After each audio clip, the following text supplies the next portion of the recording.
Ang pusa mo ba ay marunong magbukas ng pinto? Nagdadala ba siya sa'yo ng laruan kapag inutusan mo? O alam na alam niya kung kailan mo ilalabas ang paborito niyang treat?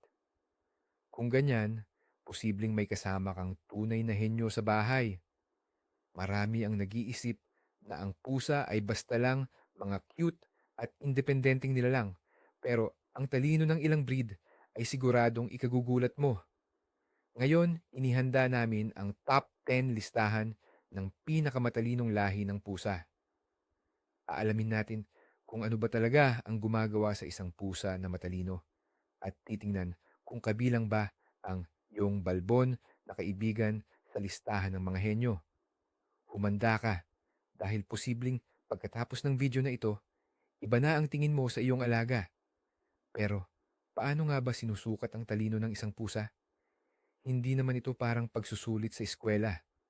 Ang mga siyentipiko at felinologist ay sinusuri ito batay sa ilang pangunahing pamantayan. Una, ang kakayahan nitong matuto at masanay sa pagtuturo. Ikalawa, ang social intelligence, ang galing nitong makipag-ugnayan sa tao at sa ibang hayop. At ikatlo, ang kakayahang umangkop at kasanayan sa paglutas ng problema. Kaya, hindi lang basta cute na mukha ang pag-uusapan natin, kundi mga tunay na balbon na nag-iisip. Kaya, alamin natin kung ano nga ba ang matalinong pusa. Karamihan sa atin, kapag naririnig ang terminong ito, naiisip agad ang isang hayop na sumusunod sa mga utos, halos parang aso. Nagdadala ng bola, nagbibigay ng paa, at tumutugon sa pangalan. Ngunit ito ay isang napakataong pananaw sa katalinuhan. Ang paghusga sa talino ng pusa batay sa kagustuhan nitong sumunod ay parang pagtatasa sa katalinuhan ng isda batay sa kakayahan nitong umakyat sa puno. Ang isip ng pusa ay mas tuso, mas pino, at masasabi nating mas mapanarili sa magandang kahulugan. Ang tunay na katalinuhan ng pusa ay binubuo ng ilang mahahalagang elemento. Una, ito ay ang kakayahang umangkop at lutasin ang mga problema. Ang matalinong pusa ay hindi uupo ng maraming oras sa harap ng nakasarang pinto. Susubukan nitong itulak, kukuhitin ng paa, at marahil ay kahit pa nga magbitin sa hawakan. Tandaan nito kung saan mo inilalagay ang paborito nitong treats at gagawa ng plano kung paano ito makukuha. Ito ay katalinuhan ng kaligtasan at pagkamit ng mga layunin. Pangalawa, ito ay ang katalinuhang panlipunan. Ang mga pusa ay mga walang kapares na psikologo. Malalim nilang nararamdaman ang iyong kalooban. Alam nila kung kailan ka lalapitan para lambingin at kung kailan mas mabuting lumayo. Bumubuo sila ng buong sistema ng mga senyales para makipag-ugnayan sa iyo. Iba't ibang miyaw para sa iba't ibang hiling, isang espesyal na tingin na nagsasabing, pakainin mo ako agad. Sa katunayan, mas sila pa ang nagtuturo sa atin kaysa tayo sa kanila.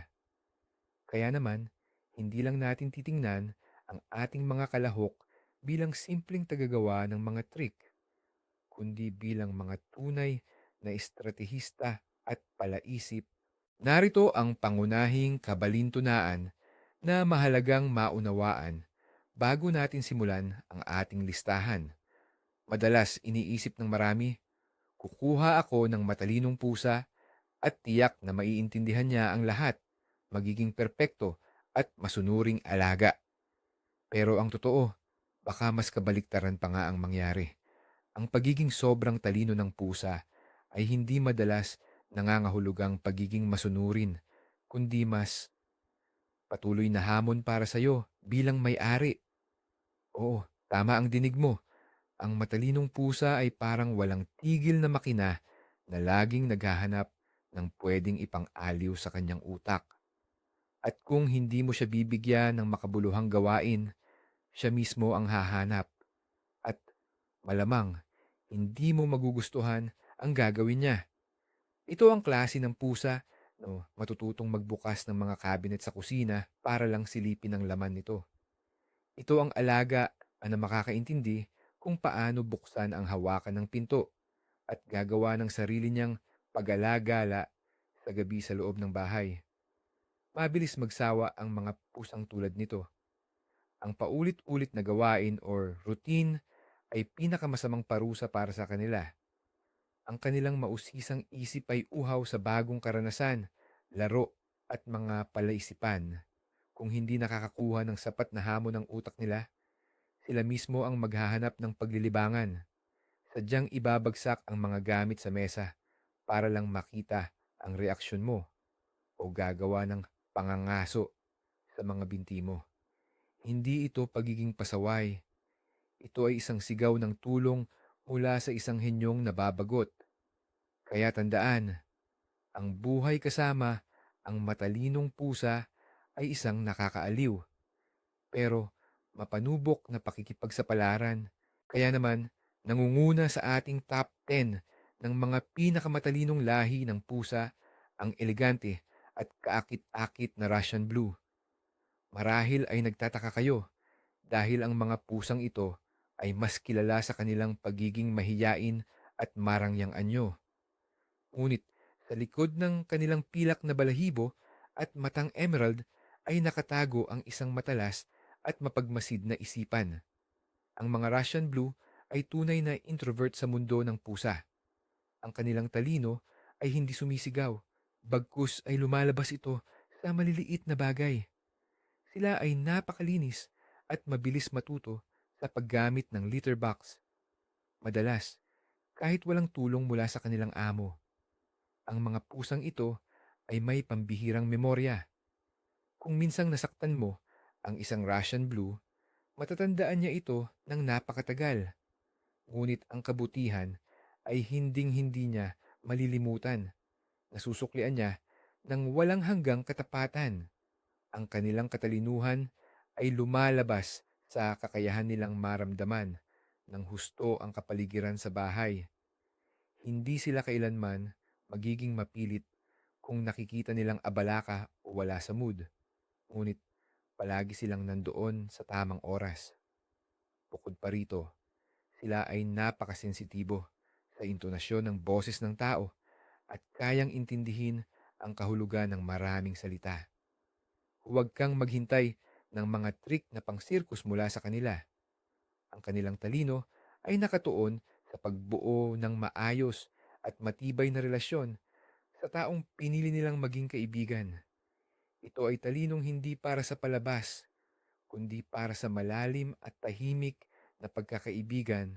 Sa ikasiyam na pwesto ng ating listahan, matatagpuan ang isang lahi ng pusa na madalas tawaging pusa-unggoy o maliit na payaso. At ito ay walang iba kundi ang kaakit-akit na Cornish Rex. Ang kanilang katalinuhan ay hindi maaaring ipagkamali sa iba dahil ito ay laging puno ng walang tigil na enerhiya at pagiging mapaglaro. Kung ang Russian Blue ay isang tahimik na nag-iisip, ang Cornish Rex naman ay isang walang sawang inventor at eksperimentador. Ang kanilang isip ang nagtutulak sa kanilang pagiging mausisa. Kailangan nilang malaman ng lahat. Ano ang nasa loob ng kahon na iyan? Ano ang kumakalusko sa supot na iyon? Paano bumubukas ang drawer na ito? Mahilig sila sa interactive na laruan, puzzle, at handang maghabol ng laser pointer ng maraming oras. Higit pa rito, napakadali nilang sanayin. Maaaring turuan ang isang Cornish Rex na magdala ng laruan, sumunod sa utos na sit, upo, at lumakad pa sa tali. Para sa kanila, hindi ito trabaho, kundi isang kapanapanabik na laro kasama ang kanilang minamahal na amo. Ang kanilang sosyal na katalinuhan ay hindi rin pahuhuli. Mahilig silang maging sentro ng atensyon at aktibong nakikilahok sa lahat ng gawain ng pamilya. Tutulungan ka nilang magtrabaho sa computer habang nakahiga sa keyboard o magbasa ng libro kasama ka. Ang buhay kasama ang isang Cornish Rex ay puno ng galaw at kasiyahan. Ang kanilang isip ay nangangailangan ng labasan ng enerhiya, kaya maging handa na ang kulot na mapaglarong ito ay laging may mahahanap na paraan para sorpresahin ka. Pumapasok sa ikawalong pwesto ng aming listahan ng matatalinong lahi ang isang pusa na nagpapatunay na ang malawak na isip ay hindi nasusukat sa laki ng katawan. Kilalanin ang Singapore Cat o mas kilala bilang Singapura. Ito ay isa sa pinakamaliit na lahi ng pusa sa mundo, ngunit ang kanilang talino at likas na pagkausyoso ay walang kapantay. Ang kanilang malalaki at ekspresibong mga mata ay waring laging nagmamasid sa kanilang kapaligiran. Ang talino ng Singapura o talino ng isang explorer. Lubos silang mausisa at matapang. Walang sulok ng iyong tahanan ang hindi nila sisisirin. Aakyatin nila ang pinakamatataas na kabinet at susulukin ang pinakamakitid na siwang upang matugunan ang kanilang pagkauhaw sa kaalaman. Kasabay nito, napakamahilig nila sa tao at pakikisalamuha. Hindi lang sila basta nakaupo sa isang tabi. Gusto nilang laging kasama at malaman ang bawat galaw mo. Sa kabila ng kanilang maliit na sukat, mayroon silang kahangahangang kakayahang matuto. Mabilis nilang natututunan ng mga patakaran sa bahay at kayang matuto ng simpleng mga trick, lalo na kung laro ang kanilang gantimpala. Nahahayag din ang talino nila sa kung paano sila nakikipag-ugnayan. Marunong silang makakuha ng gusto nila gamit ang alindog at pagpupumilit na imposibleng hindi pagbigyan. Ang mabuhay kasama ang isang Singapura ay ang pagkakaroon ng isang maliit, ngunit napakatalino at tapat na kasama na hindi ka kailanman papayagang mainip. Para sa ikapitong pwesto, narito ang isa sa mga pinakamakulit at pinakamaingay na lahi, ang kahangahangang Siamese Cat. Ang katalinuhan ng Siamese ay hindi maihihiwalay sa kanilang pangangailangan para sa komunikasyon.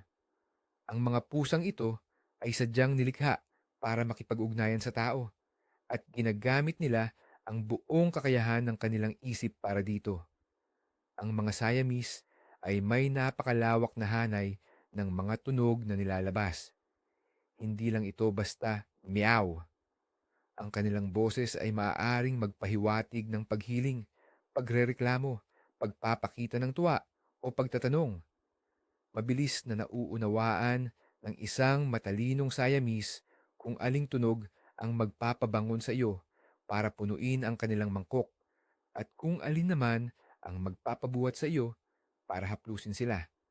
Sila ay tunay na master sa pagmamanipula sa pinakamagandang kahulugan ng salita. Ang kanilang katalinuhan ay nakatuon sa pagbuo ng dialogo sa kanilang amo. Bukod pa rito, ang mga Siamese cat ay labis na mausisa at mapanlikha. Kinakailangan nilang maging sentro ng atensyon. Kung matagal silang maiwang mag-isa, maaari silang mabagot at magsimulang maghanap ng sariling pakikipagsapalaran tulad ng pagbubukas ng mga drawer o paggalugad sa laman ng basurahan. Madali silang masasanay, lalo na kung ang pagtuturo ay sa paraang laro. Ang Siamese ay hindi lang isang alagang hayop, kundi isang ganap na miyembro ng pamilya at isang kausap na laging makakahanap ng paraan upang iparating sa iyo ang kanilang mga saloobin. Pang-anim sa aming listahan ang isang lahi kung saan ang talino ay buong buo na nakaugnay sa kahangahangang empatiya. Ito ang malumanay na higante, ang ragdoll. Ang pangalan ng lahing ito na nangangahulugang manikang basahan o ragdoll ay sadyang akma sa kanilang kalmadong disposisyon. Ngunit huwag kayong magpapalinlang sa kanilang pagiging kalmado. Sa likod ng kanilang mahinahon na panlabas, nagtatago ang isang malalim at sensitibong pag-iisip. Ang talino ng ragdoll ay higit sa lahat nakatuon sa aspetong panlipunan at emosyonal. Ang mga pusang ito ay may pambihirang kakayahan na basahin ang emosyon ng kanilang tao. Nararamdaman nila kapag malungkot o may pinagdadaanan ka at lalapit sila para damayan ka. Tahimik na uupo sa tabi mo. Nararamdaman din nila ang saya at handa silang makibahagi dito sa pamamagitan ng paglalaro. Madalas na sinusundan ng mga ragdoll ang kanilang may-ari mula sa isang silid patungo sa isa pa, hindi para manggulo, kundi para lang makasama ka. Tinatawag silang pusang parang aso, hindi lang dahil sa kanilang pagiging tapat, kundi dahil din sa kakayahan nilang intindihin ang tao ng walang salita. Madali silang matuto ng mga simpleng utos tulad ng halika o fetch, lalo na kung ang pagtuturo ay sinasamahan ng paglalambing at pagpupuri. Ang kanilang talino ay hindi nakatuon sa paninira o sa matatalinong kalokohan. Ito ay nagsisilbi sa isang pangunahing layunin, ang pagbuo ng matibay at maayos na ugnayan sa kanilang pamilya. Ang pamumuhay kasama ang isang ragdoll ay pamumuhay sa isang kapaligiran ng kapayapaan at pagkakaintindihan na hatid ng kanilang pinong at sensitibong katalinuhan. Nasa kalagitnaan na tayo ng ating listahan at ang nagbubukas ng top 5 ay isang lahi na madalas hindi napapansin ng talino dahil sa kanilang aristokratiko at medyo reserved na hitsura. Ito ang British Shorthair.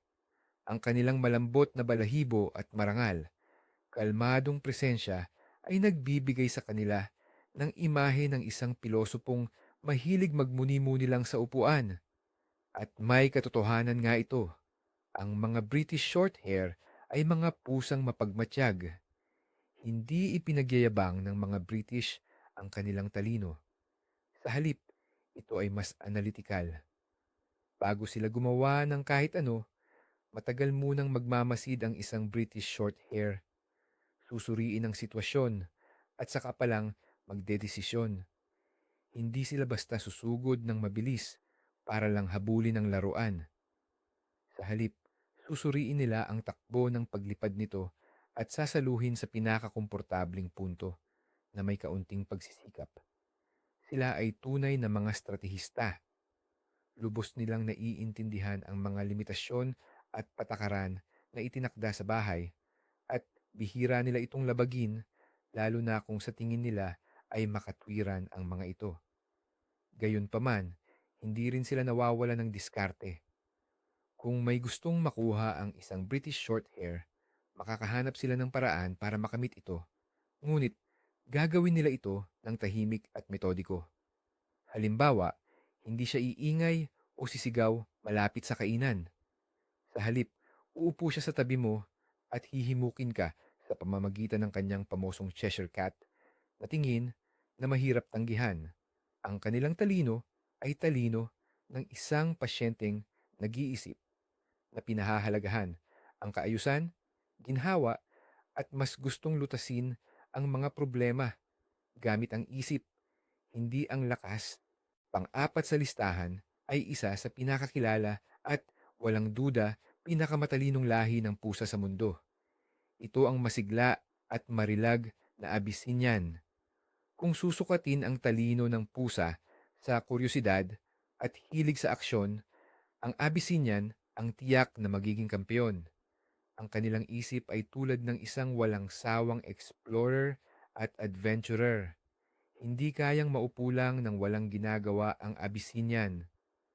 Gusto nilang malaman ang lahat, akyatin ang bawat sulok, at galugarin ang anumang bagay gamit ang kanilang bibig. Mahilig sila sa matataas na lugar at madaling makakaakyat sa pinakamataas na aparador para obserbahan ang kanilang teritoryo mula sa itaas. Ang kanilang utak ay patuloy na naghahanap ng stimulasyon. Kaya naman, gustong-gusto nila ang mga komplikadong interactive na laruan, puzzle para sa mga pusa, at aktibong laro kasama ang kanilang amo. Isang ordinaryong laruang dagalang na nakatali sa PC ay madali na silang pagsasawaan sa loob lang ng 5 minuto. Napakabilis nilang matuto. Madali mong matuturuan ang isang Abyssinian na magdala ng bagay, lumakad na nakaharnes, at kahit pa magbukas ng pinto. Napakataas ng kanilang talino, kaya't mabilis silang magsawa at magsimulang humanap ng sarili nilang libangan. Kung hindi sapat ang atensyong ibinibigay ng amo, ito ay maaaring magdulot ng maliliit na kalokohan. Ang mamuhay kasama ang isang Abyssinian ay nangangahulugang dapat kang handa sa walang tigil na paggalaw, paglalaro at mga hamon sa talino. Sila ang perpektong kasama para sa mga aktibong tao na pinahahalagahan sa alagang hayop hindi lamang ang kagandahan, kundi pati na rin ang matalas at mausisang isip. At narito na tayo sa top 3. Ang bronze medal sa ating intellectual ranking ay nakuha ng isang lahi na may napakaligaw na hitsura at hindi rin pahuhuli sa talas at galing ng pag-iisip. Kilalanin natin ang Bengal Cat, ang mga gwapong pusang ito na may batik na nagmula sa mga ligaw na Asian Leopard Cat ay namana sa kanilang mga ninuno hindi lang ang kanilang kapansin-pansing kulay, kundi pati na rin ang pambihirang talino ng isang mangangaso at stratega. Ang utak ng Bengal ay utak ng isang mandaragit na laging nagsusuri sa kanyang paligid. Mayroon silang pambihirang memorya at kakayahang lumutas ng mga komplikadong problema.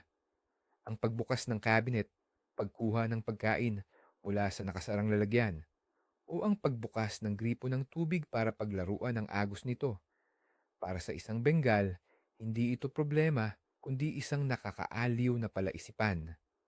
Ang kanilang utak ay nangangailangan ng tuloy-tuloy na hamon. Kung hindi mo bibigyan ang isang Bengal ng sapat na mental at pisikal na ehersisyo, siya mismo ang maghahanap ng paraan para gamitin ang kanyang mga talento at ang mga maaaring maging resulta ay mapaminsala. Mahilig ang mga Bengal sa mga interactive na laro na gumagaya sa pangangaso. Maaari silang turuan ng maraming trick at gagawin nila ang mga ito ng may buong sigasig. Bukod pa rito, maraming Bengal ang talagang mahilig sa tubig, isang katangian na hindi karaniwan sa mga pusa. Maaari silang sumama sa iyo sa pagligo o maglaro ng tubig sa lababo. Ang buhay na kasama ang isang Bengal ay isang walang katapusang pakikipagsapalaran. Ito ay isang pusa para sa mga handang maglaan ng maraming oras sa paglalaro at pagtuturo bilang gantimpala sa matalas na isip ng kanilang alaga. Ang pilak na medalya at ang karangalan ng ikalawang pwesto ay ipinagkakaloob sa isang lahi ng pusa na, para sa maraming felinologist at may-ari, ay tinaguriang Einstein ng daigdig ng mga pusa. Ito ang pino at eleganteng Sphinx.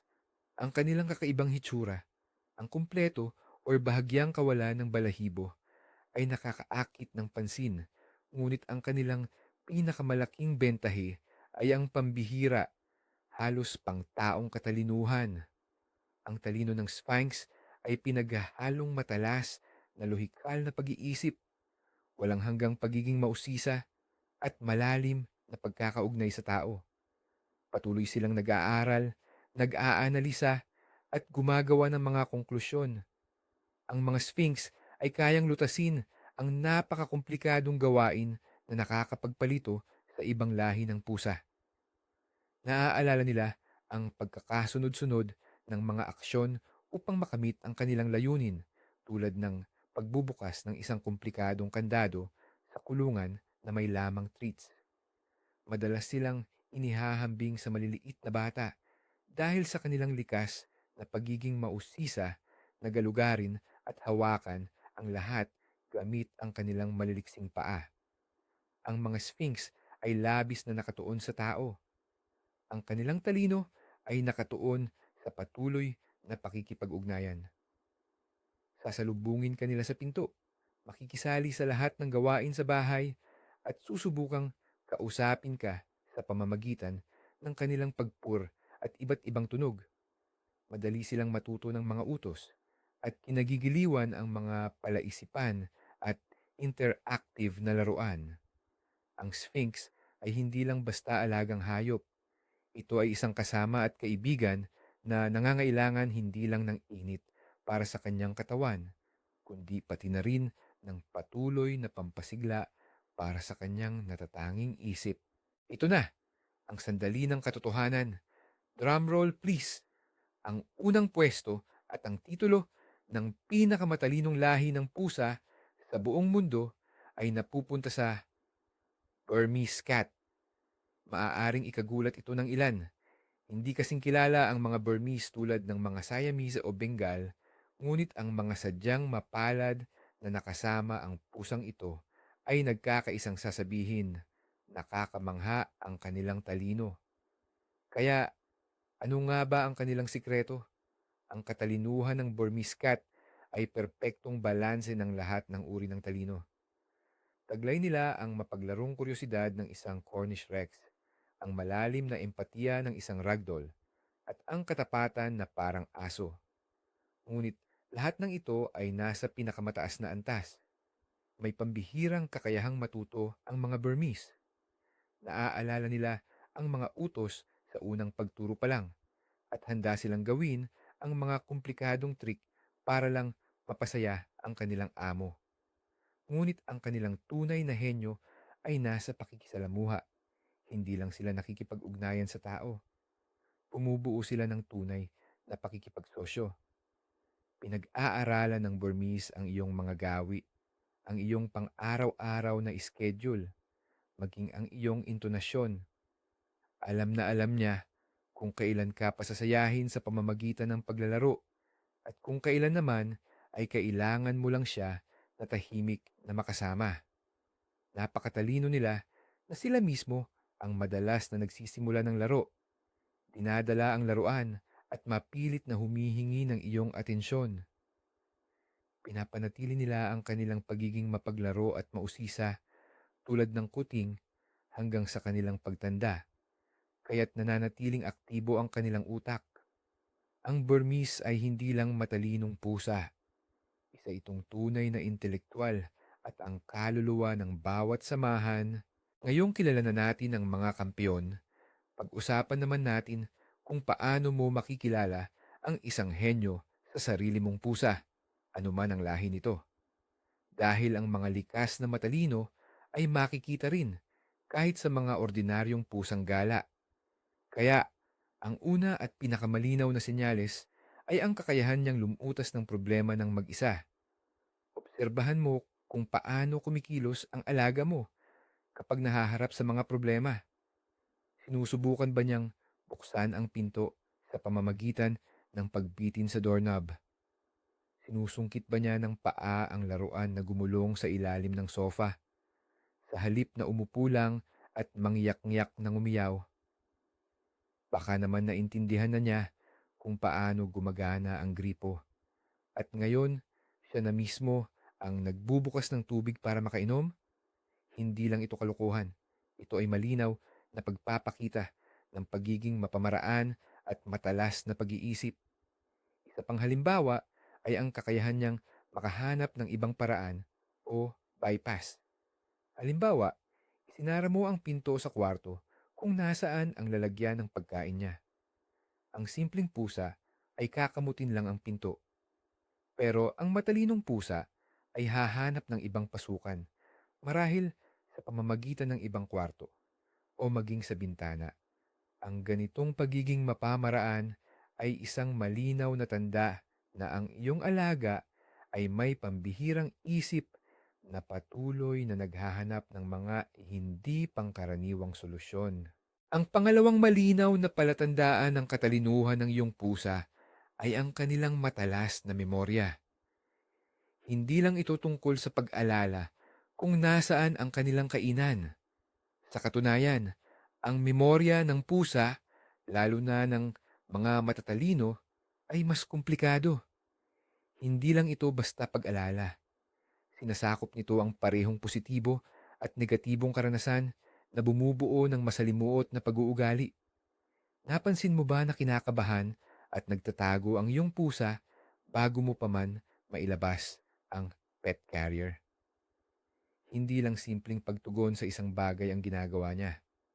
Naaalala niya na noong huling beses, ang kahon na iyon ay nangangahulugan ng hindi kaaya-ayang biyahe papunta sa veterinaryo. Ikinakabit niya ang bagay, oras, at pangyayari sa isang lohikal na pagkakasunod-sunod. Ito ay isang masalimuot na proseso ng pag-iisip. Ganoon din ang paraan ng paggana ng positibong memorya. Ang pusa ay naaalala ang tunog ng pagbubukas ng cabinet o drawer kung nasaan ang paborito nitong treat at agad itong tatakbo sa kusina kahit na kumuha ka lang naman ng kutsara. Naaalala rin nila ang mga tao at ang kanilang pagtrato. Maalala ng pusa ang taong nanakit dito at patuloy itong iiwas sa kanya kahit lumipas na ang mahabang panahon. At sa kabilang banda, masaya nitong sasalubungin ang bisitang laging nakikipaglaro at nagbibigay ng pagkain or treats. Ang kakayahang ito na panatilihin at suriin ang mga nakaraang karanasan upang makagawa ng mga desisyon sa hinaharap ang siyang pinakapundasyon ng mataas na katalinuhan. Ang ikatlo at napakahalagang tanda ng isang pambihirang katalinuhan ay ang komplikado at iba't ibang paraan ng pakikipag-ugnayan sa iyo ng iyong alaga. Ang isang matalinong pusa ay hindi lang basta nagmemeow kapag nagugutom. Bumubuo sila ng isang kumpletong sistema ng komunikasyon para iparating sa iyo ang kanilang mga gusto, nararamdaman, at maging ang kanilang mga opinyon. Pakinggan mong mabuti ang iyong alagang pusa. Gumagamit ba sila ng iba't ibang uri ng pagmimyew para sa iba't ibang sitwasyon? Halimbawa, isang maikli at mapilit na meow malapit sa lagayan ng pagkain. Isang nagtatanong na pagpurr kapag nakatingin ka sa bintana o isang mahabang tunog kapag gusto niyang buksan mo ang pinto. Hindi ito basta random na tunog. Ito ay isang tunay na lingwahe na binuo nila para lamang sa iyo. Bukod sa boses, aktibo ring ginagamit ng matatalinong pusa ang kanilang wika ng katawan. Nakikipag-ugnayan sila sa pamamagitan ng titigan para makuha ang iyong atensyon.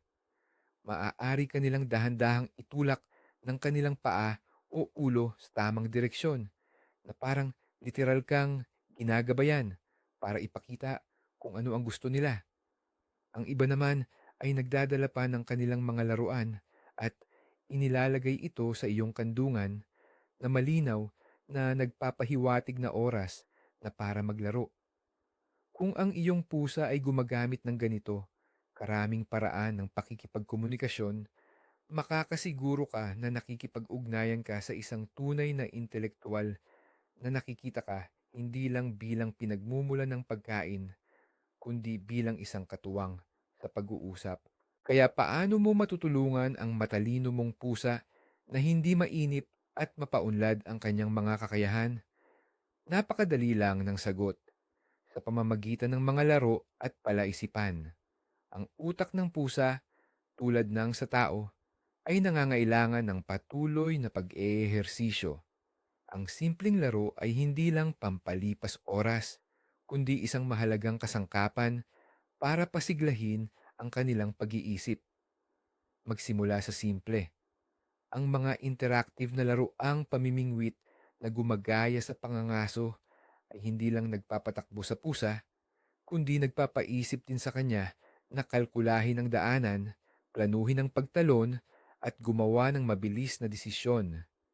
Ito ay isang mahusay na ehersisyo para sa bilis ng reaksyon at estratehikong pag-iisip. Maganda rin ang laser pointer, ngunit tandaan ang mahalagang patakaran. Laging tapusin ang laro sa pamamagitan ng pagpapahintulot sa pusa na mahuli ang ilaw sa isang pisikal na bagay tulad ng treat o laruan. Kung hindi, baka maging bigo siya sa paghabol sa isang hindi niya kayang abutin. Lumipat tayo sa susunod na antas, ang mga food puzzle. Maaari itong mga espesyal na bola or board na may butas kung saan kailangan niyang kunin ang pagkain. Ang ganitong mga laruan ay hindi lang nagpapahintulot sa pusa na kumain, kundi nagpapaisip din sa kanya kung paano niya makukuha ang pagkain. Binubuhay nito ang kanyang natural na instinto at nagbibigay ng seryosong ehersisyo sa kanyang utak, kahit ang simpleng karton na may butas kung saan mo itatago ang ilang butil ng pagkain ay magiging isang kapanapanabik na pagsubok para sa iyong alaga. Marami ang nagtatanong, kaya ba talagang turuan ng pusa ng mga utos tulad ng aso? Ang sagot ay oo, kaya. At isa pa itong magandang paraan para mas mapaunlad ang talino ng inyong alaga. Siyempre, may kakaibang pamamaraan ang pagtuturo sa pusa. Hindi tulad ng aso, ang mga pusa ay walang likas na kagustuhang magpasaya o sumunod sa tao. Gagawin lang nila ang isang bagay kung may makita silang pakinabang dito. Ang susi sa tagumpay ay ang positibong pagpapatibay. Gamitin ang clicker at ang paboritong treat ng inyong pusa. Simulan sa mga pinakasimpleng utos. Upo, shake hands, halika. Gawing napakaikli ang mga sesyon, mga 3 sapalay sa minuto lang, para hindi mawalan ng interes ang pusa. Purihin siya sa bawat maliit na tagumpay. Magugulat kayo kung gaano kabilis may intindihan ng matalinong pusa ang ugnayan sa pagitan ng kanyang ginawa, ang tunog ng clicker, at ang pagkuha ng masarap na treat. Aling mga lahi ng pusa ang pinakamadaling turuan? Siyempre, ito ang mga nangunguna sa aming listahan: Burmese, Spanx, Abyssinian, Bengal, at Siamese. Ang kanilang talino at pagiging malapit sa tao ang dahilan kung bakit mas epektibo ang pagtuturo sa kanila. Pero, pwede ninyong subukan sa kahit anong pusa. Para sa kanya, hindi ito sa pilitang pagsasanay, kundi isang masayang laro na magpapatibay ng inyong koneksyon at magpapagana sa kanyang utak. Pinapatunayan nito na ang mga pusa ay kayang gumawa ng mas marami pa kaysa sa simpleng paghiga lang sa sofa. Pero tingnan naman natin ang sitwasyon mula sa ibang perspektibo. Ang buhay na may kasamang pusang henyo ay hindi laging puro lambing at pagmamalaki. Minsan, ito ay maaaring maging matinding pagsubok sa pasensya ng may-ari. Ang matinding talino na pinagsama sa likas na ugali ng pusa ay nagbubunga ng pambihirang pagiging malikhain sa pag-abot ng kanilang mga layunin.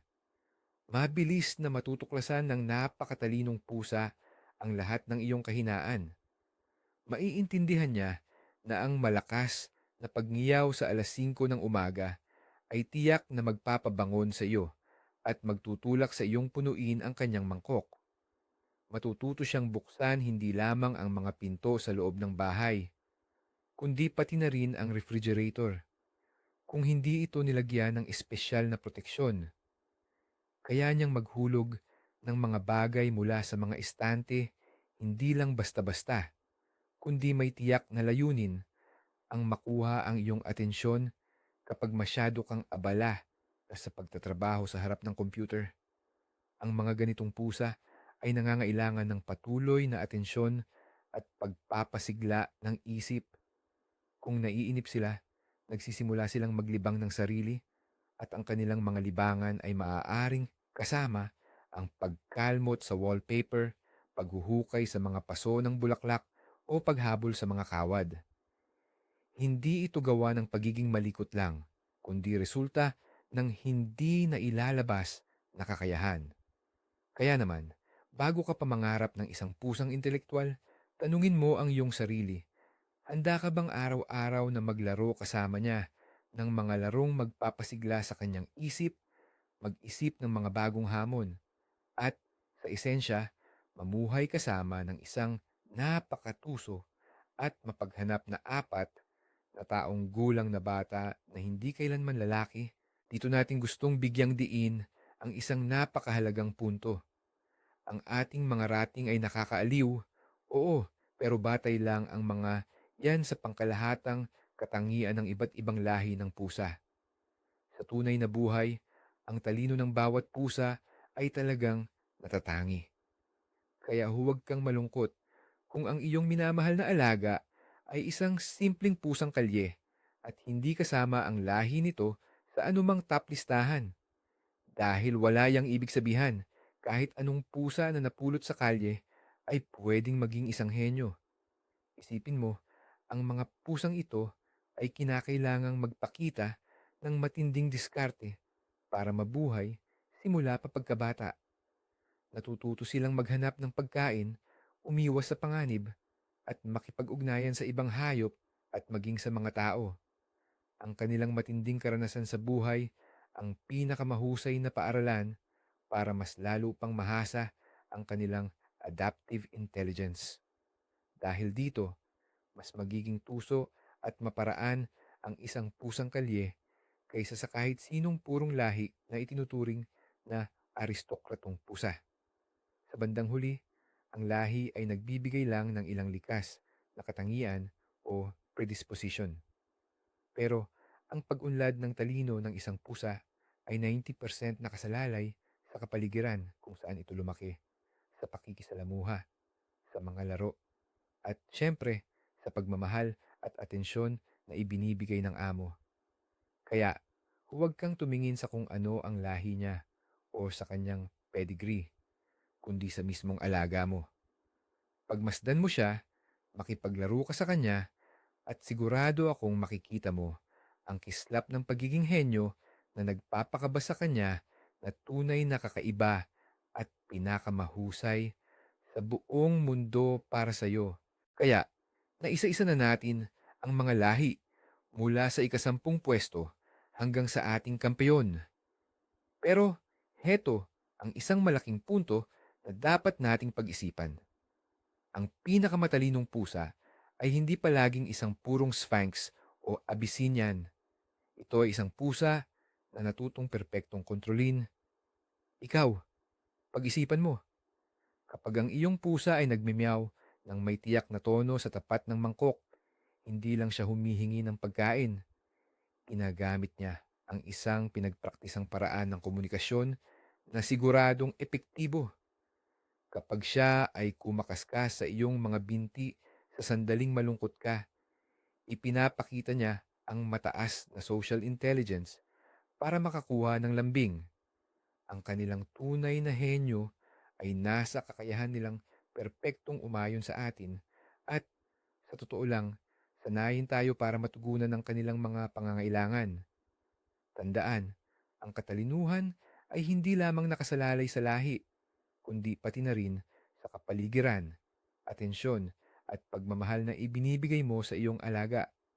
Kahit anong pusa ay kayang ipakita ang kanilang buong potensyal kung sasamahan sila, paglalaruan, at kakausapin.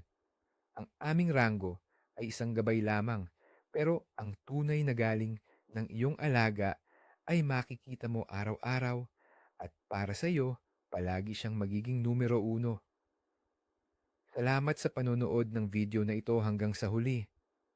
Kung nagustuhan mo, huwag kalimutang mag-like at mag-subscribe sa channel para hindi mo mapalampas ang mga bagong video tungkol sa ating mga minamahal na alaga.